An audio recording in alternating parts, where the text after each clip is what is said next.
ये दोस्तों ये क्वेश्चन नंबर 30 है, उसका पार्ट ए है। ये लास्ट ईयर आपके एग्ज़ाम में आया था 2024 में क्लास 10th के मैथ्स के स्टैंडर्ड के पेपर में। एक 3 मार्कर क्वेश्चन है। क्वेश्चन आपके एनसीईआरटी का है इजी, आपको आना चाहिए। हम फिर भी एक बार कर लेते हैं। In the given figure A B is a diameter. आपको एक फिगर में ये ए बी डायमीटर दिया हुआ है इस सर्कल का जिसका सेंटर ओ है। फिर लिखा है कि A Q B P and P Q these are tangents to the circle. ये तीनों टेंजेंट्स हैं, मतलब वो लाइन जो सर्कल को सिर्फ एक ही पॉइंट पे टच करती हैं। आपको प्रूव करना है एंगल पी ओ क्यू, ये वाला एंगल जो है ये 90 डिग्री का हो। तो क्वेश्चन सिंपल है, हमको बस इसमें एक कंस्ट्रक्शन करना है। हम ये लेट कर लेते हैं कि पी क्यू जिस पॉइंट पे सर्कल को टच कर रही है वो पॉइंट आर है, और फिर हम ओ आर को ज्वाइन कर लेंगे। ओ आर को ज्वाइन करने के बाद हमको यहाँ पे 4 एंगल्स मिल रहे हैं, एंगल 1, एंगल 2, ये एंगल 3, ये एंगल 4। इनको नाम इसलिए दिया है एंगल 1 2 3 4 ताकि हमको लिखने में और समझने में आसानी हो। तो क्वेश्चन बड़ा इजी है, बस इसको समझते हुए चलना। पहले मैं ऐसे ही समझा रहा हूँ डायग्राम पे, फिर स्टेप्स के साथ समझा दूंगा। पहले हम ट्राइंगल ए ओ क्यू और ट्राइंगल आर ओ क्यू इनको देखेंगे। देखो इन दोनों ट्राइंगल्स में ओ A equals to O are है। फिर आपका ये जो साइड है ये कॉमन है, और ए क्यू जो है वो आर क्यू के इक्वल दिया हुआ है। कैसे देखो, ये दोनों तो रेडियाई थे इसलिए इक्वल थे, ये कॉमन था। और Q A equals to Q R इसलिए कि tangents from an external point to the circle are equal. Theorem number 2। जब ये दोनों ट्राइंगल्स कॉन्ग्रुएंट हो गए तो ये एंगल 1 इक्वल्स टू एंगल 2 हो गया सी पी सी टी से। Similarly triangle R O P और ट्राइंगल बी ओ पी, ये दोनों ट्राइंगल्स भी कॉन्ग्रुएंट हो जाएंगे और एंगल 3 इक्वल्स टू एंगल 4 मिल जाएगा।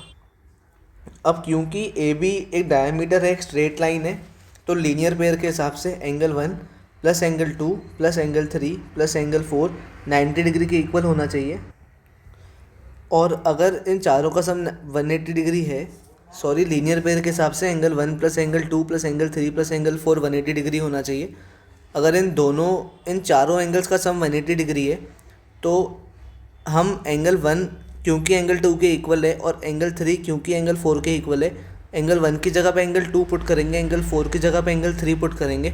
आगे हमने किया है, यहाँ देखो ये 1 2 3 4 180 डिग्री के इक्वल था। एंगल 1 की जगह पे 2 पुट किया, एंगल 4 की जगह पे एंगल 3 पुट किया, तो 2 बार एंगल 2 आ गया, 2 बार एंगल 3 आ गया, ये 180 डिग्री के इक्वल है।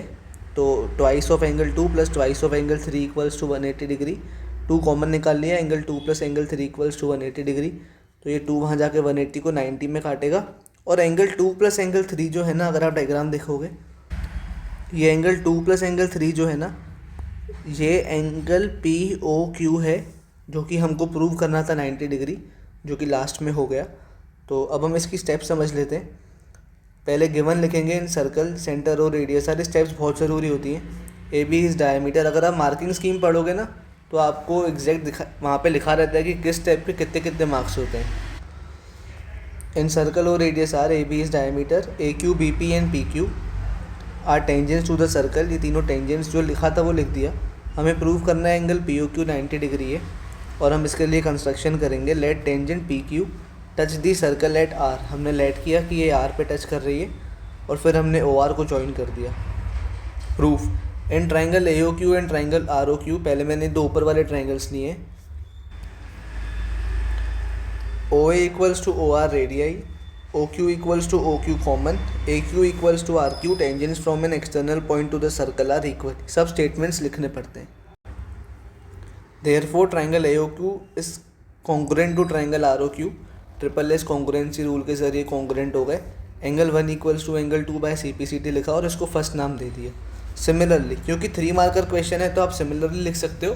5 नंबर वाले क्वेश्चन में आपको इन दोनों को भी ऐसे ही सब स्टेप्स लिख के कॉन्ग्रुएंट दिखाना पड़ता है। Similarly triangle B O P is congruent triangle R O P, triple S congruency rule, जिससे हमको एंगल 3 इक्वल्स टू एंगल 4 मिल गया था ऊपर by C P C T, और इसको सेकंड नाम दे दिया। अब क्योंकि ये भी एक स्ट्रेट लाइन है, क्योंकि वो डायमीटर दिया हुआ है, तो ये चारों एंगल्स 1 2 3 4 का सम 180 डिग्री होगा लीनियर पेयर के ज़रिए। और हम जब फर्स्ट और सेकंड यूज़ करेंगे तो हमने 1 की जगह पे 2 पुट किया, 4 की जगह पे 3 पुट किया, क्योंकि ये इक्वल हमने प्रूव कर दिए थे ऊपर। आगे इसको ट्वाइस ऑफ एंगल 2 लिखा, इसको ट्वाइस ऑफ एंगल 3 लिखा, 180 डिग्री के इक्वल टू, कॉमन निकाल के नीचे से काट दिया तो ये 90 डिग्री बना। अंदर बचा एंगल 2 प्लस एंगल 3 जो कि एंगल पी ओ क्यू के इक्वल था, जिसको हमको आखिर प्रूव करना था कि angle P O Q 90 degree मतलब कि राइट एंगल है। हमारा क्वेश्चन यहाँ पे ख़त्म होता है, हेंस प्रूव। बस आप इन स्टेप्स को अच्छे से देख लेना, और अगर आप ऐसे ही लिखते हो तो आपके मार्क्स कोई काटेगा नहीं, मार्किंग स्कीम के हिसाब से एकदम एग्जैक्ट स्टेप्स हैं।